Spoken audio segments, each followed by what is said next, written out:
Hi everyone, welcome to another episode of The Cheeky Natives. I'm coming to you live from Madison in Wisconsin, all the way in the US, and I've got a very special guest today. I know we say this all the time about our guests, but that's because our guests are always great.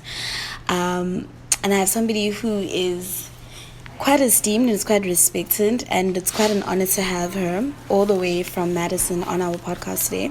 I want to welcome Dr. Ainehi Edoro-Glines on our podcast. Say hi. Hello, it's a pleasure. Thank you for having me. So I don't even know where to begin. All I know is black girls are slaying. It's pretty cool. It's quite great to know that we've got so many amazing black women that are really doing the work of representation in literature. So speaking of which, I was going to actually read out Ainehi's bio, but wow, I just felt like I wouldn't have even been able to do you justice. So what we're going to do is we're going to have you just introduce yourself a little bit. This might feel like one of those weird questions, those interview questions. Tell us about yourself. But just to give our readers a sense of who you are, what do you do, and why this work is so important. Thank you very much, Alma, for having me. I am a fan of Cheeky Natives, and it's an honor to be here. I am an assistant professor of English at University of Wisconsin-Madison in the English department, and I teach and research on African literature, writing on social media, and political theory. I run a literary news site called Brittle. I think of it kind of as Africa's go-to site for news updates on literature and African literary culture. That's pretty much it. All right, so you've said a little bit about Brittle paper, but tell us where the name comes from, why you decided to start the Brittle paper. There's quite an interesting story as to what was happening around the time that you started Brittle paper. So I think just for our listeners, we're quite curious to know why it's called Brittle paper and why you started it, and also just what is really the main focus of Brittle paper. Brittle paper started in 2009. It was 2010. It was the end of my first year in graduate school at Duke University. I was doing my PhD there, and I had a really difficult year. Exciting but very difficult, overwhelming. I did a lot of reading. I just thought that there was so much information, to process as a graduate student, and I wanted to start this blog as a way to process what I was working through in my classes. And so the site started out as a literary and philosophy blog, mainly general interest stuff. I would write poetry, I would write essays, but everything was inspired by courses I was taking. So when I was taking a class on existentialism, you would see stuff like that there. When I was taking a class on Nietzsche and Wagner, you will see stuff like that there. And I kind of did that until 2012 when I decided to rebrand the site and make it into an African literature-centered site. And the reason I made that change was in part because I felt that there was a need for a discursive space for African literature. So, you have the New York Times of the world, you had lots of just rich literary spaces where people could talk about things that mattered in relation to literature. The Guardian, Slate.com, Salon. There were so many places, but it felt like that with African literature, we were kind of missing that type of space. So that was one thing. But then secondly, I wasn't interested in simply reproducing existing models. I felt like we needed a space where we could, on a very basic level, have fun with African literature. Because one thing I found tiring was the way in which African literature was kind of circulated within a discourse of erudition, right? So you think of African literature as something that, you study in the classroom, something that talks about very serious, sad issues, things that scholars cared about or that teachers cared about, but if you wanted to have fun, you can read your J.K. Rowling's and you can read, your fun Western fiction. But then when you wanted to learn serious things about the world, you read African literature. So I wanted to kind of break away from that discourse and created this space where people could actually just enjoy and have fun and be silly with African fiction. And Brittle paper is kind of that cross between, substantive literary discourse and a kind of culture of delight and fun. So you've spoken about changing the way that we were consuming African literature. But you've also quite often spoken about the ways in which you feel like that translates into the marketing and the way people write about African literature, and use the example of two blurbs.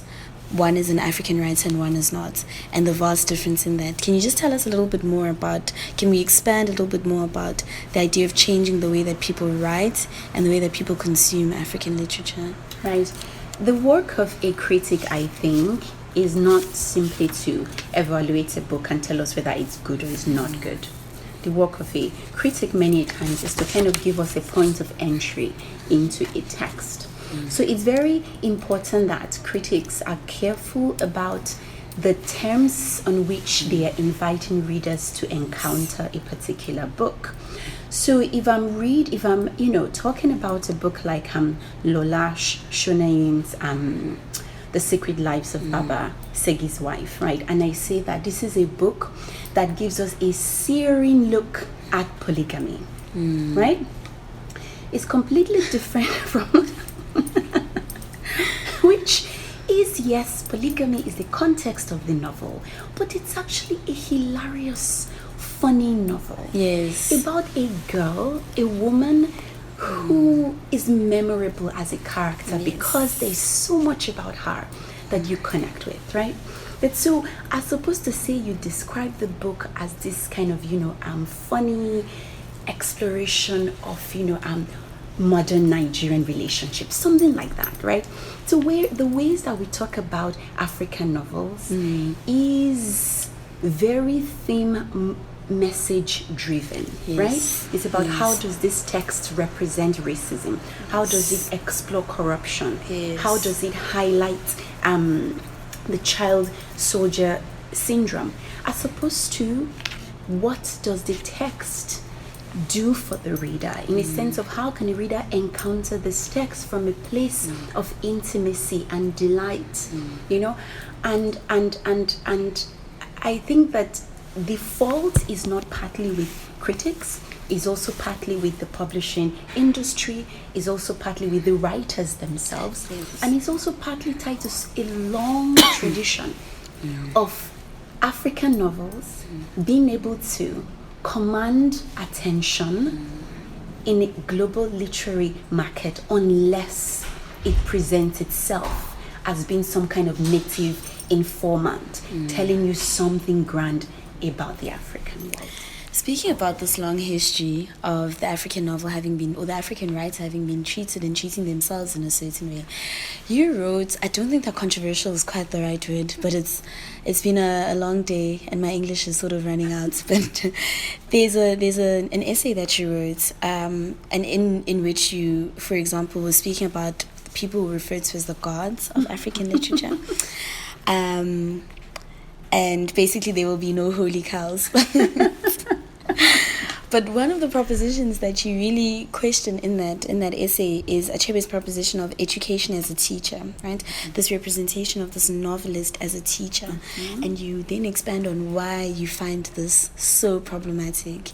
I'm curious to just pick your mind about why that particularly stood out for you, why you felt that it was so important to comment on this notion of teacher as of writer as teacher and of students being the reader. I mean, it is absurd in some sense to me, right? That a fictional work recommends itself primarily on the basis of its capacity to teach you something. I mean, I think storytelling is something that you cannot reduce in that way. And Achibi he loves to cite African folk tales as justification. Because African folk tales always end with some kind of didactic ending. But I mean, I have to say that that's not entirely an accurate picture. Because African folk tales also happen to be absolutely exciting. And some of them are deliciously ridiculous and fun. And then you can tell that the creators of this form, the most important goal is to delight the reader. Yes. Teaching is some kind of byproduct. If it happens, fine. If it doesn't happen, fine. So this idea that, the African writer modeling the African folktale teller positions him or herself as a kind of didactic, pedagogical figure, to me is very odd. And I mean, and just the condescension of thinking of the reader as a student, thinking of the reader as somebody who is never enough in themselves. I mean, in a certain kind of old African literary discourse, you always encounter the broken reader, the derailed reader, the mad reader, the sad reader, who these writers have positioned themselves as wanting to save, wanting to correct. And like this, there's something disturbing about the incapacity to see the reader as somebody who, is enough in themselves. And I also find it a little disingenuous that you have a literary discourse that justifies its existence on the basis of a broken reader. So what happens to African literature when we don't have any broken readers to repair anymore? Can we imagine an African literary discourse that is kind of like post-suffering, joy-centered African literature? So you've spoken about this idea of what happens when readers themselves want to start thinking about a utopia outside of this concept of an Africa that is riddled with all of the struggles, or an Africa that is constantly having to teach you about polygamy or difficult relationships or difficult marriages. And it makes me think of Kollega Putuma, but because it also makes me think of the ways in which people sort of take in our art, and it's something we'll expand on. But she says, how come when you ask Black people about their childhoods, you never want to know about the joy, the happiness, the playing, the times in which my cousins and I would huddle together and we'd have, and I think some of that is also our own reproduction. Some of that is just us reproducing the ways in which the African novel must look like, And so there's also a problem with the ways in which people talk about Africa and talk about African literature, right? And almost treat it as this anthropological study and not really as an art form that's quite rigorous, that's quite interesting, And how do you think that we need to engage differently with African literature? Does it come into the books that we're writing? Is it the way that the books are published? Is it the people who get an audience? How can we engage with African literature in ways that are delightful or joyful? I think it is being open to the idea that any kind of literary discourse is as great as it is rich and heterogeneous. Yes. Right. But so it's all well and good, for people to write, to engage social issues, right? There's nothing wrong with that, right? But it's also good for us to make sure that we create these spaces where people who want to do something different can do it and have their books circulate in ways that they need to, right? And I mean, I've seen this in Brittle paper where we've shadowed kind of mentored writers from when they started out as unknown writers to when, they become big time. There is a a dramatic shift from the way they write. When they started out with us, you know, they would explore the experimental, and in the moment they get that big publishing deal, what comes out is just this strangely, like, just cookie cutter novel that you've read a million times before. So there is this fear that if I don't write a novel that is recognizably African, based on the parameters that global publishing has defined as what African is, then my work is literally not going to be able to circulate. So how can we create a situation where people who choose to write all kinds of different things will be able to have their work circulate? And to me, a big part of that is kind of making sure that we invest in the infrastructure of publishing, right? So that different kinds of voices can be given a space to thrive. And also, I think it's also a thing with changing the taste of readers. Or actually, I take that back. It's kind of imagining a literary discourse that is not intimidated by being driven by the reader's taste, right? In the sense that African writers have a very eclectic taste, and it's actually unique, right? Because in Western publishing scene, there's a way that readers tend to read what they like, right? They exist in these generic silos, right? But I don't know if it's something to do with the way that we come to reading. Our tastes can be so diverse in the sense that, you know, you're consuming highbrow literary fiction, but you're also reading your James Hadley Chase, right? And that's so there's a way that the African reader is actually a pretty exciting reader, right? And that's so I would imagine a literary discourse where we let this reader's taste and desires kind of fuel the ways that we organize books and talk about them. You know, because many times, you know, when people want to, you know, put their head down and read a fun book, they go to the West, right? They go to the Western archive, right? And then when they want to read something, you know, hard, and they come to African literature. In fact, they call it African literature. You know, I have kids that will tell you that, oh yeah, you know, Things Fall Apart, you know, now is African literature. I think when they say it, it's as if yes, it's for the hallowed gods. But you know, when I want to have fun, I go and read my Harry Potter, and I go and read my Hunger Games. You know. You've spoken about an investment in the infrastructure of publishing, but I think we've also seen with mediums like Brittle paper, for example, or the number of self-published authors that we've seen who've gone on to do really well, that there is a shift and that there is a need to change the way that we publish books and the way that we market books published by African authors. So for you, what would that investment look like in sort of rethinking the way that we publish books? Because the current model is just not working. I mean, I think, you know, print culture is suffering everywhere, in some areas than others. On the continent specifically, print culture is in a very bad place, really bad place. So I would say that I see kind of the digital context as holding very interesting possibilities for publishing, in the sense that it's relatively cheaper to assemble kind of the whole gamut of publishing, of the publishing process, from editors to critics and also to means of circulation.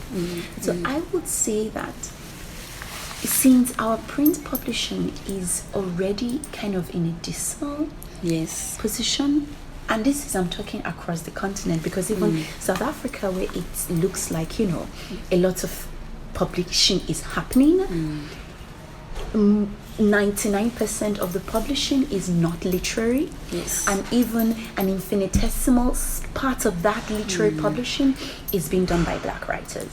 Right. So South Africa might seem to have a thriving print publishing industry, but it actually isn't.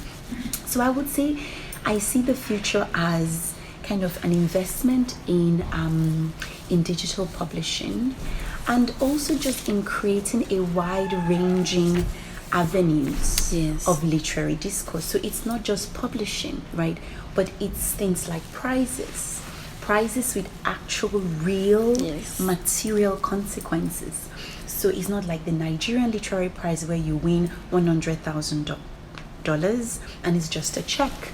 It means nothing. Why do you have the shock on your face? This is why there was an essay floating around recently. I hadn't had a chance to read it, where somebody who's a writer was really criticizing these literary awards, you know, because what do they bring, like material things? What do they bring? They're literally just a check. Somebody, and Nigerian Literary Prize is the most absurd because it's Africa's richest prize. It's $100,000 that you don't get. that you get. Okay. Yeah, so they write you a check, that's it. Okay. But it doesn't mean all the people who have won that prize, nobody hears about them. It doesn't translate into industry clout. Yes. Does that make sense? Yes. If you win the Booker, it changes everything. You begin to circulate in the world in a completely different way. Yeah. We don't have prizes that can do that. They're actually industry engines that can have real material effects in the way that books are circulating and the way that books are accruing cultural value and capital. So we need that, and we need a very developed critical industry, because the New York Times, the Guardians of the world do not do right by our books at all. No. Right. They have zero concept on how to name what is interesting and valuable about our book. Yes. So we need spaces like that, machineries like that can kind of push our books globally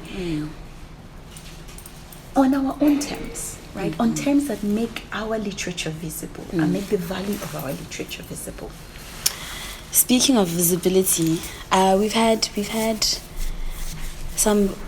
I want to say some. We've had some very popular people almost being given credit for popularizing African literature. So there've been collaborations, for example, with big stars that have been seen to be popularizing literature. So I mean, there was an event where there was an occasion where Beyonce, was referred to almost shining a light on Chimamanda Adichie, which I thought was interesting, and that same sort of sentiment was then carried on when Warsan Shire appeared on Lemonade, and it wasn't seen as this collaborative effort where people were bringing the equal weight of their work, right? And in an age where African literature is beginning to gain a lot of traction and a lot of interest with these kinds of collaborations, there's still this almost strange way of interpreting those relationships as though they are shining a light on us, as opposed to it being a collaborative effort or us shining a light on them and bringing newfound ideas, newfound ways of interpreting that. And I really want to get your opinion on why you believe that African literature was shining a light on Beyonce and not the other way around. I think that it feels very obvious to me, because Lemonade aesthetically draws a lot from Warsan Shire's work. Yeah.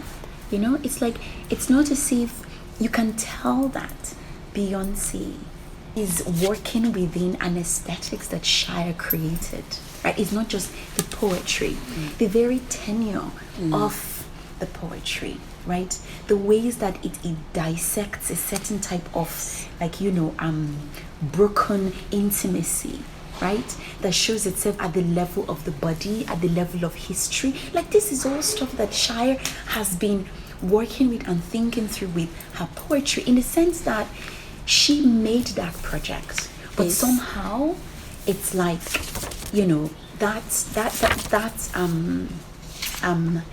like her presence in the work is overshadowed by saying that Beyonce saved her from obscurity, right? Because everything is not about visibility, right? It's also about the transformative power of her work, right? In the sense that her work transforms Beyonce's work, right?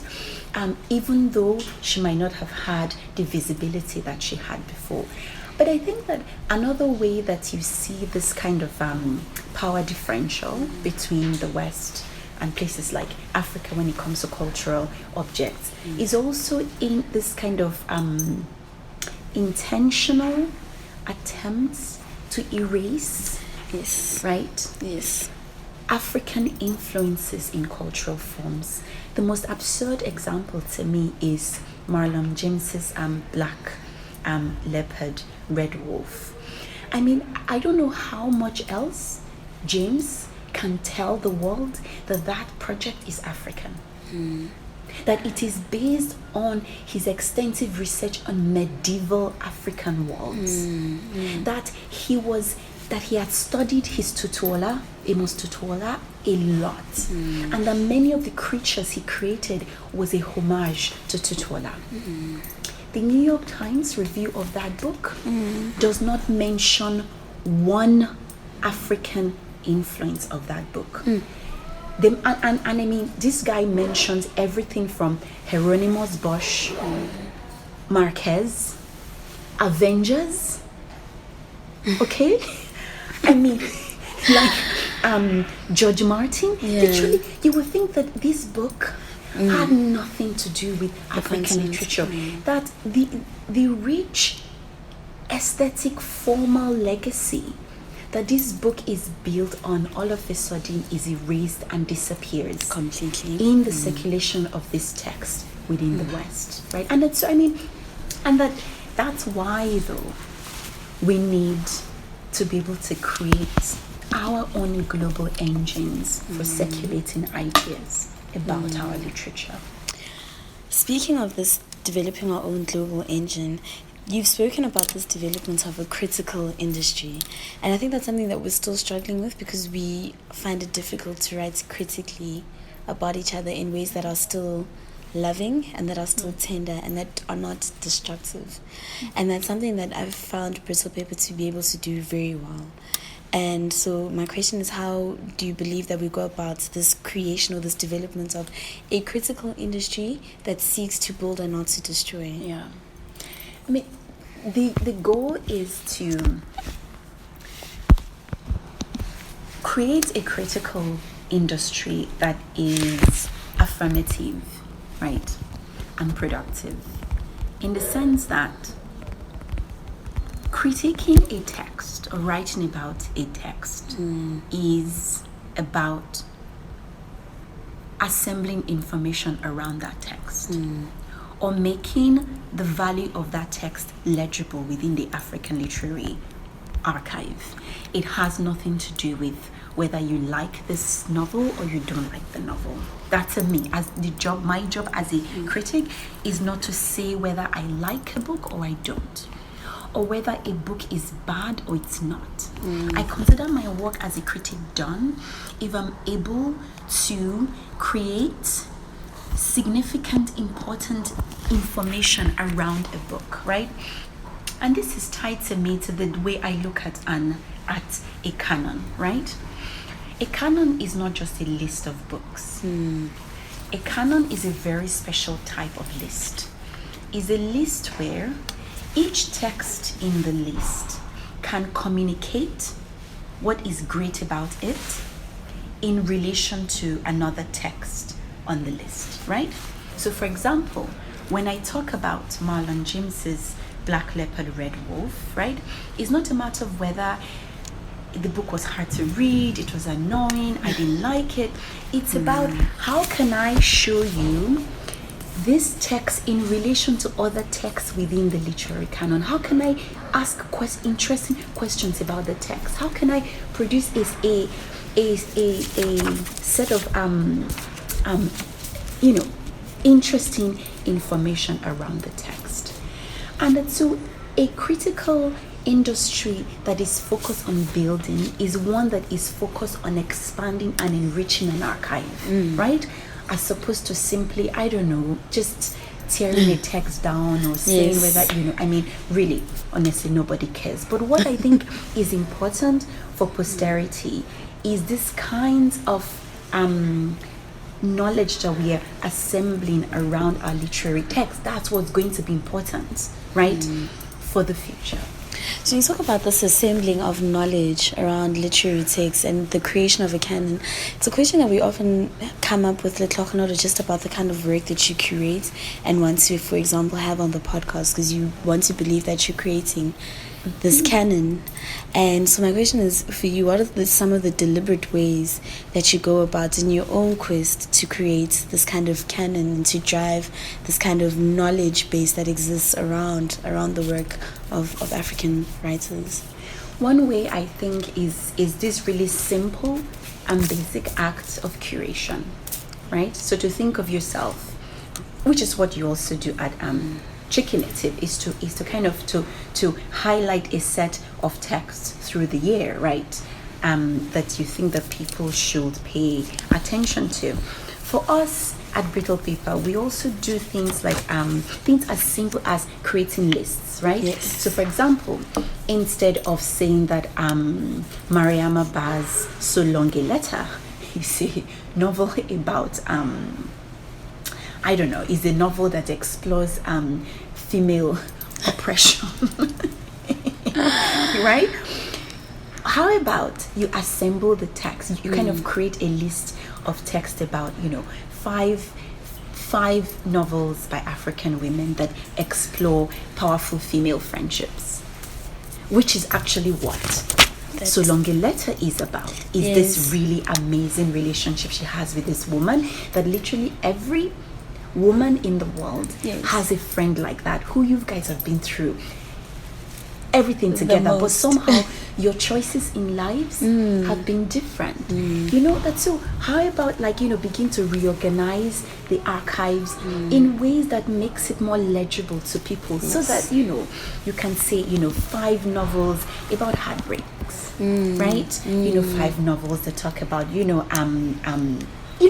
things, that interesting ways of putting text together that readers are going to find intriguing, that kind of defamiliarizes the text to them and show them that that look, this story speaks to very real and intimate aspects of their lives, and that it's not just that these texts aren't just about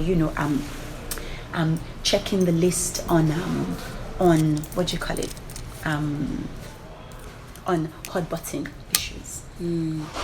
Because we're so much more than that, and in many ways African literature is a tool for us to examine the full spectrum of who we are, outside of all of the tick boxes that we have, the famine, the starvation, the difficulties, the poor governance, the corruption, and right?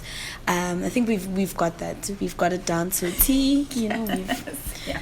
We know how to write about African corruption. Problems. We've got it down to a T. You also have something quite interesting at the Brittle Paper, and it's the African Literary Person of the Year. Yeah. And what's interesting is a number of the winners have been Black women. They've all all of them been being Black Black women, actually. All of them have been Black women. But Black women who are slaying, right? And so my question is, has that been intentional on your part, to have this continuous list of Black women as African Literary Persons of the Year?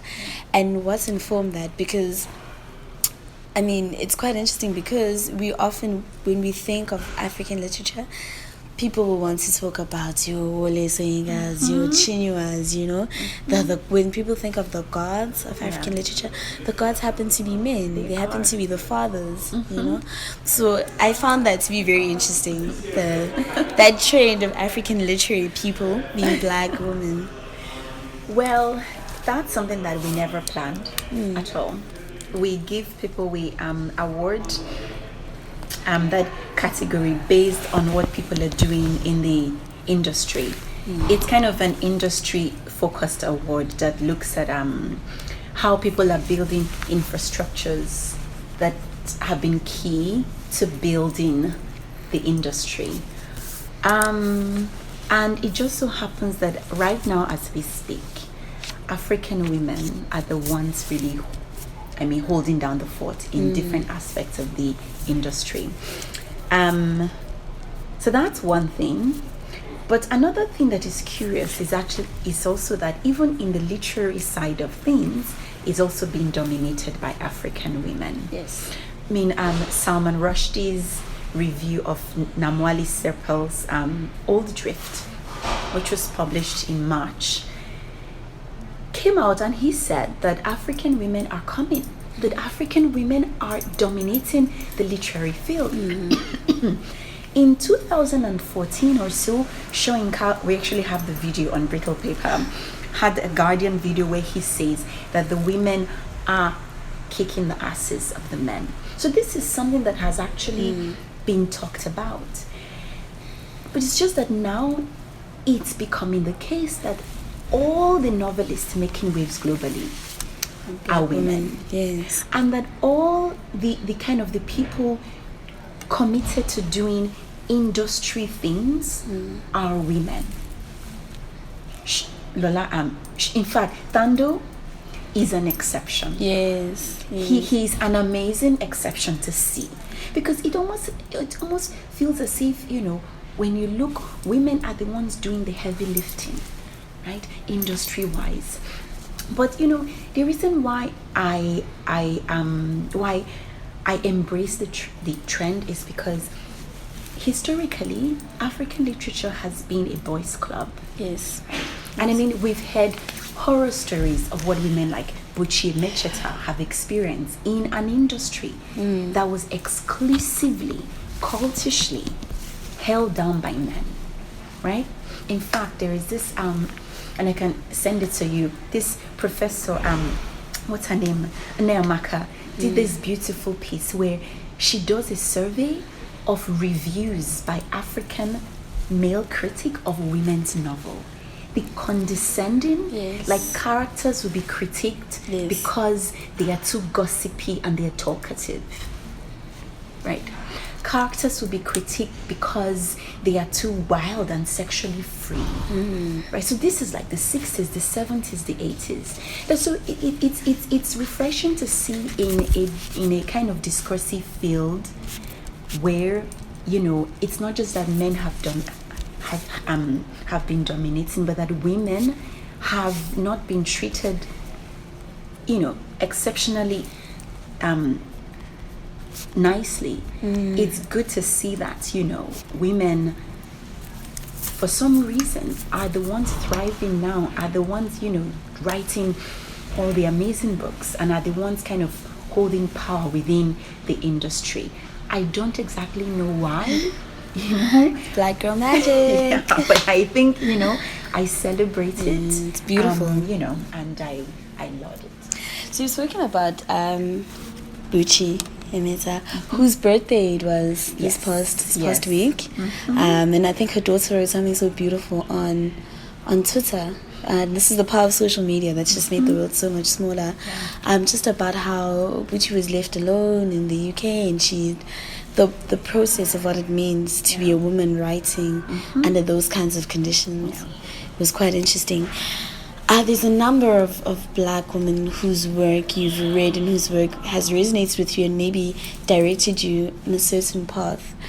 And I'm interested to know who those women were, those black women writers who changed the way that you read books, the way that you interacted with novels, but also you've probably had a chance to revisit some of their work. And what are some of the revisions that you've had now with somebody who interacts with literature in a completely different way to how you were when you initially read it? Yeah, I would say that that I have, to be honest, been more inspired by my contemporaries. Okay. Right? And I've also been inspired by these pioneers because I realize how difficult it was, right? And the barriers that they had to break in order for them to create the space where we can actually do what we're doing today. And in a way, their work shows me just how difficult and problematic a space they occupied. Like Buchi Emecheta is known to have said that, you know, her feminism is feminism with a small f, you know?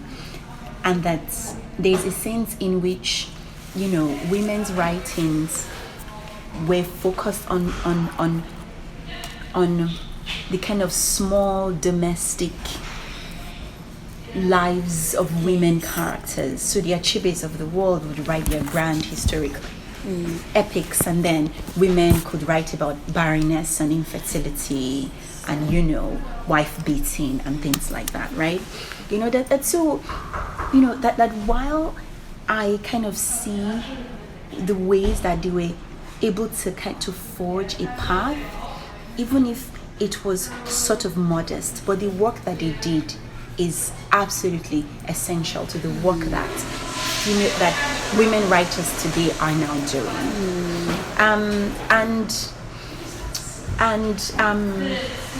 Of course, you know, writers like Flora Nwapa, you know, Mariama Ba, Buchi Emecheta, of course, they are very, very extremely important to the kind of posture that I bring to my work. But I would say that in terms of writers that really inspire me today, it'll have to be my contemporaries, writers like Ainehi Okorafor, and the ways that she has refused to accept the terms of storytelling, so that she's been able to create this completely new way of imagining African cultural and literary archives. People like that inspire me to no end. So, who else are some of the I found it very interesting that you feel that your contemporaries have been, because in many ways some writers feel a sense of competition with their contemporaries, and it's reflected in the ways in which they then interact with their contemporaries. So you ask somebody, "Oh, what are you reading now?" "Oh, I don't read contemporary work, I read classics." You know, it's almost an attitude of condensation in the way that people approach their contemporaries. So I find it very interesting that you draw so much inspiration from your contemporaries.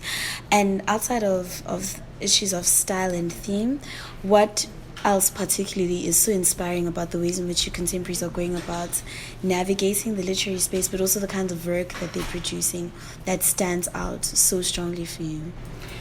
I mean, I think it's what I would call a kind of epistemic disobedience or resistance that I find in lots of this work, where they give zero fucks, and they're just going to completely change the terms in which we tell stories, the terms in which we imagine worlds. Another person I love dearly is Panache Chigomatsi. Yes. I mean, These Bones Shall Rise is, I mean, it's a text that when you read, it completely upends everything you know about how to tell national histories, how to account for women's histories within national histories, right? It changes everything you know about what counts as appropriate historical knowledge or not. You know, the kind of audaciousness of these writings to me just blows me away, because I, as somebody who studies the history and evolution of forms, I know how gradual those types of things can be. But with these writers, they are just taking on this kind of old, tired structures and completely breaking them down. What's her name? Oh my God, she's going to kill me.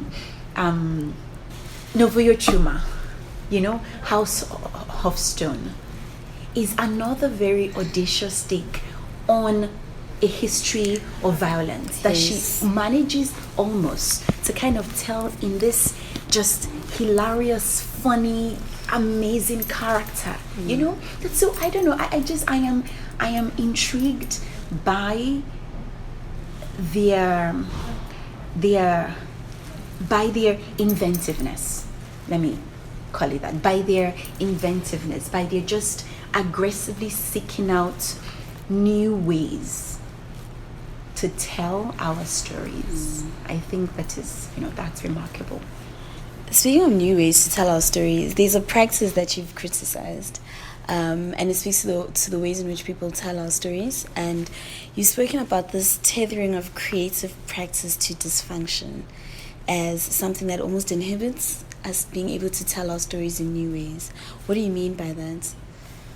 I mean, like when we have to, when we can only justify literary practice on dysfunctionality, that's just very limiting. You know, because dysfunction is never the whole story. Yes. Right? It's the problem I have with Ngugi's decolonizing the mind. Like, I'm sorry, Africans were not cultural schizophrenics. Yes. You know, Africans were not like culturally meant, psychically, cognitively broken people.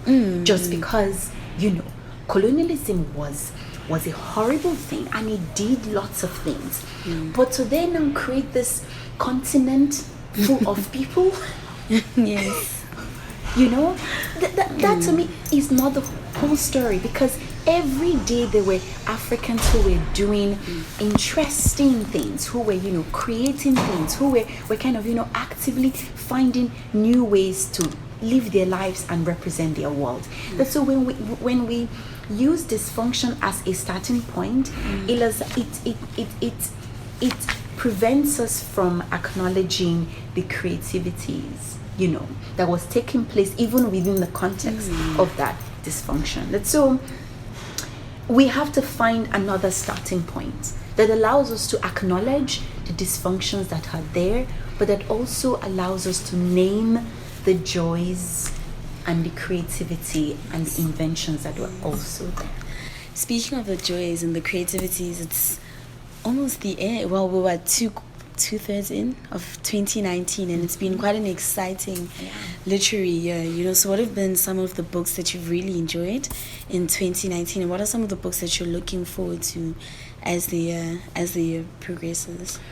I mean, I was particularly moved by Nedu Kurafo's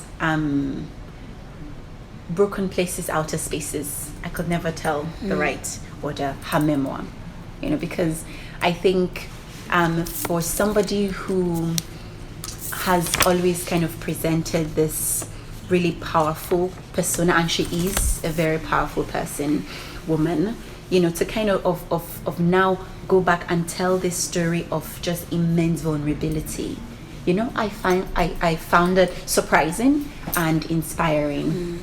I am looking forward to reading Maza Mengiste's The Shadow King, because there's been a ton of historical fiction, again 99% by African women. Yes. Petina Gapa's Out of the Light is Shining Darkness, also another historical fiction. I think one of the stories that has sort of blindsided me, to be honest, is Namwali Sepe's Old Drift, right? Just epic and grand and ambitious and genre bending, you know, and that's a text that I haven't read yet, but that I am looking forward to reading. So Brittle Paper has these awards that you give out.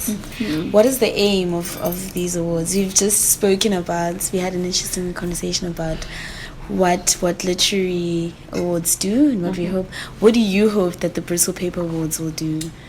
I think I want to, or rather we would like to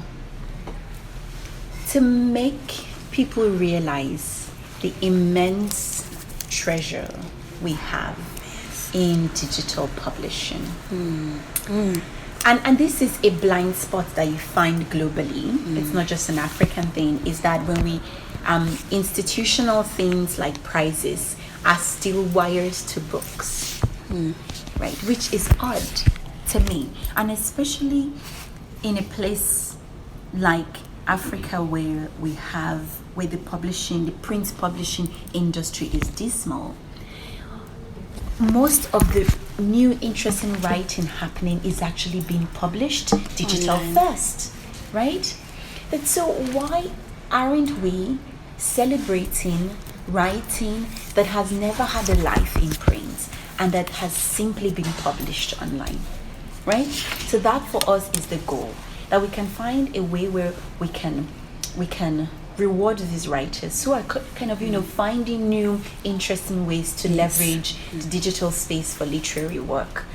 And also social media, you know, like At Brittle Paper, we don't find social media to be a scandalous thing. We don't. Louder for the people at the back, because wow, there's a sense of almost like literary superiority. Yes. Like, yes. We're still publishing books. People should read and stop tweeting. It's quite interesting in terms of... Darling, I mean, tweets have changed the world in ways that I don't think many books would ever dream to. And it's not as if I'm saying that we should replace digital first writing with print, but it's just that it's already a competing media context. Yes.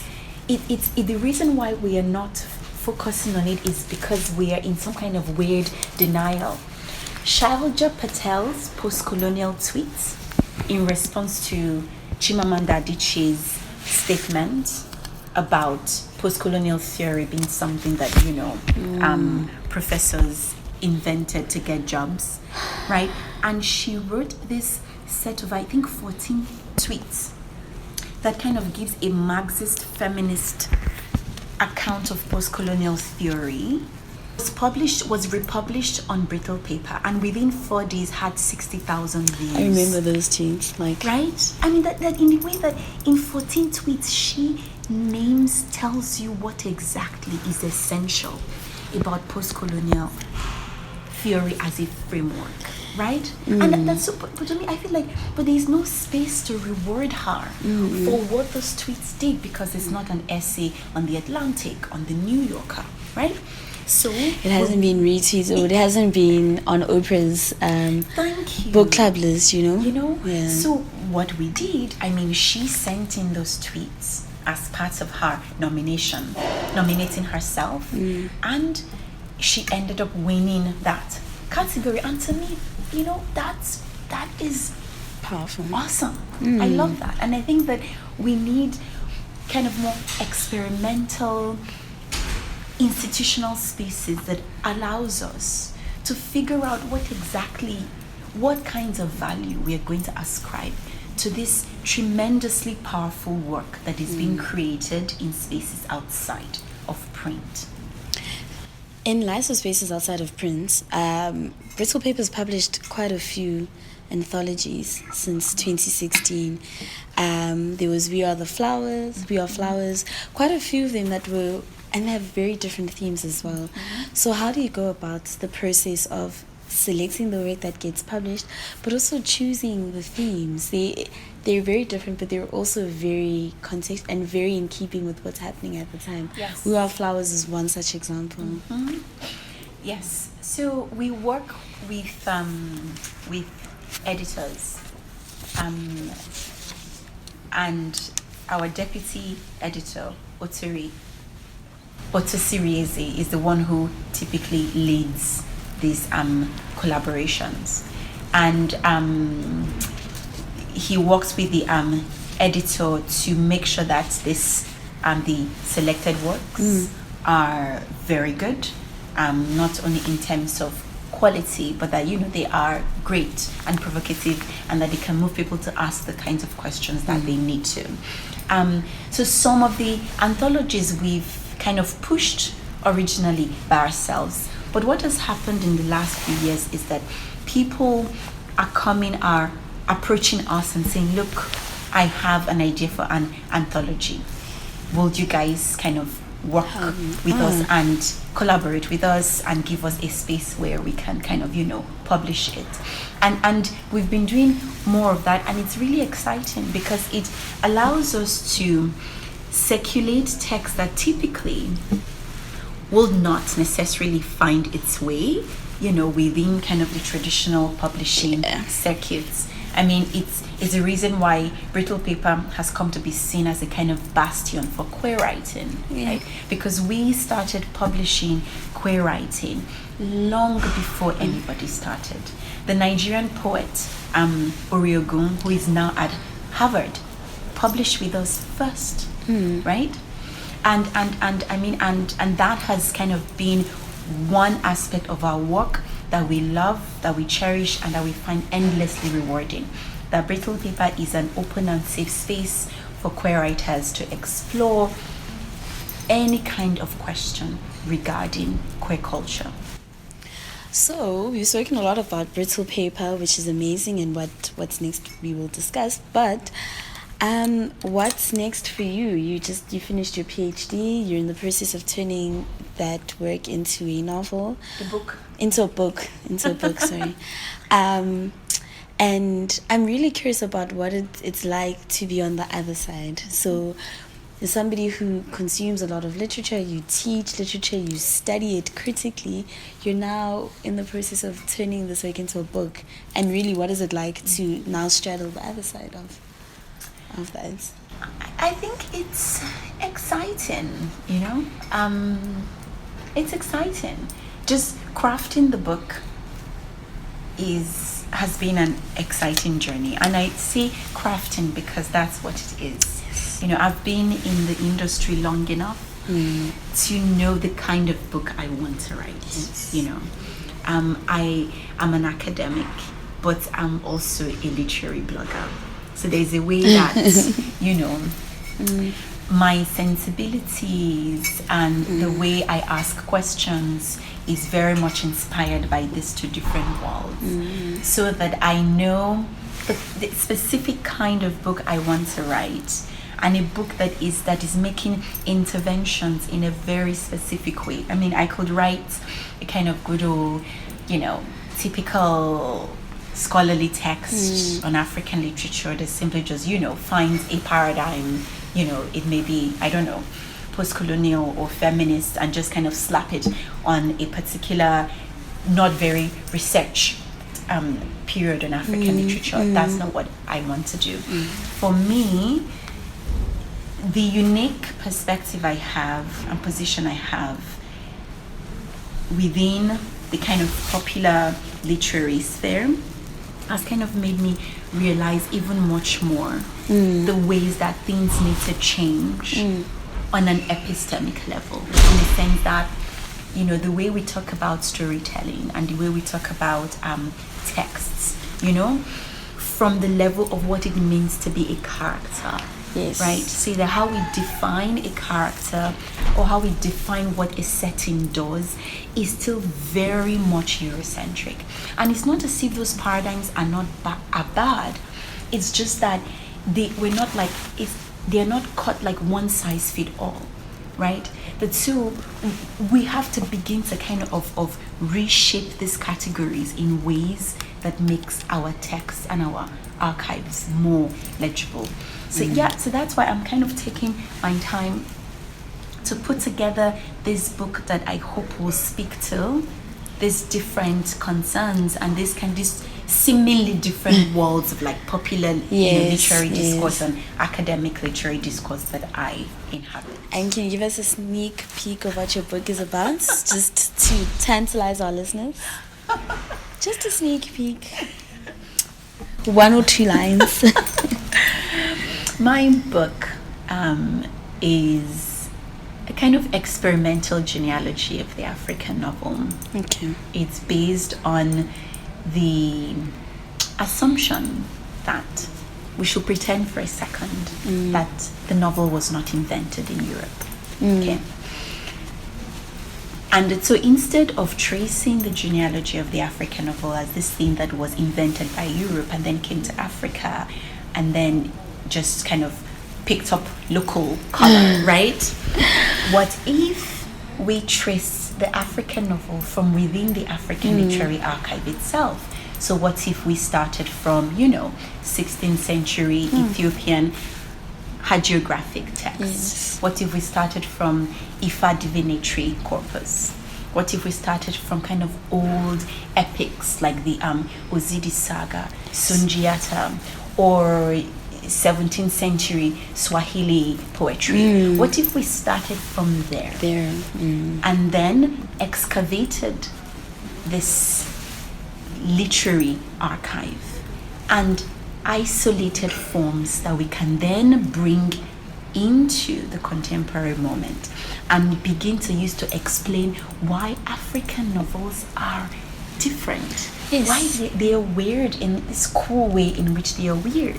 Why they are interesting and they are doing all these things that that seems strange. Yeah. Because we keep trying to explain it in relationship to the European invention of the form. All of a sudden, we begin to see how these novels are much more exciting and much more interesting and much more dynamic than we've imagined them to be.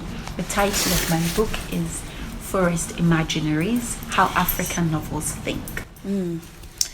We can't wait. We can't wait. Thank you so much for what's really been such a brilliant, insightful interview. It's so funny because the other day somebody said that we often sound like we're fangirling when we speak to writers on the podcast, and I think so much of what you've spoken about speaks to that inability to critically engage in ways that are not destructive with people whose work we enjoy. So, I mean, I just want to close off with you just telling us about what kind of future you hope for writers, for the Brittle paper, but also for African writing in general. What is it that you are hoping for in doing this project? What does the future look like? I mean, I'm looking forward to a future in which we control the terms on which our literature is defined. Yes. Yes. And all the systemic and infrastructural evolution or changes or transformations that have to kind of create that and make it possible. I would like a world in which, you don't need to be reviewed on the New York Times for your book to be able to actually circulate globally, right? They're actually African spaces, that are that powerful. I would like a world in which we have more literary festivals on the continent, where we don't have to, go to Europe and, play this exotic sizing game, and just exist in spaces where you feel out of joints and out of sorts, in spaces where you struggle to find the language to articulate what your work is or what it does. It would be nice to have more Ake festivals, more Abantu festivals. It'll be nice to have, a space where we are able to leverage digital technology. So we want more cheeky natives, we want more bookstagrammers, working in Africa. We want more Brittle papers, right? Just a really rich and vibrant space. And also, to be honest, when you think about literature within social media, right? And I mean literature, not just literary discourse, but the ways that social media is opening up new ways of telling stories. So Twitter stories, Twitter stories, Facebook memoirs, things like that, right? We live at the cusp of a kind of grand literary shift where everything right now is up for grabs, right? Yes. The Europeans invented the novel. We don't know who is going to invent the next digital narrative, right? So this is a playing field where I'm seeing African writers kind of really explore all kinds of experimental narratives using social media. I already see it. So my goal is that I'm wishing for a future in which whatever the kind of literary equivalent of the novel is within the digital space, that it's one that the continent, will have kind of been the incubating space for. And with that very powerful note, I'm going to end our podcast, but I really want to say a very, very big thank you to Dr. Edoro-Glines. It's important for us to use people's titles for really the amazing work that Brittle Paper does, where I think we don't often take time to just take stock of the kind of work that we're doing, and we always hope for these very big moments that we'll celebrate, but so much of the work and so much of the change is in the little everyday things that the spaces that we create, the platforms that we give to people. So I'm quite excited for your new work. We wish you all the best. As Brittle paper grows from strength to strength, we can only imagine what lies ahead in the future as we reimagine ourselves and reimagine the way we speak about ourselves, the ways we write about ourselves, the way we portray ourselves in our books as well, in our writing. So thank you once again. Thanks to you for taking the time out to chat with me. Thank you very much.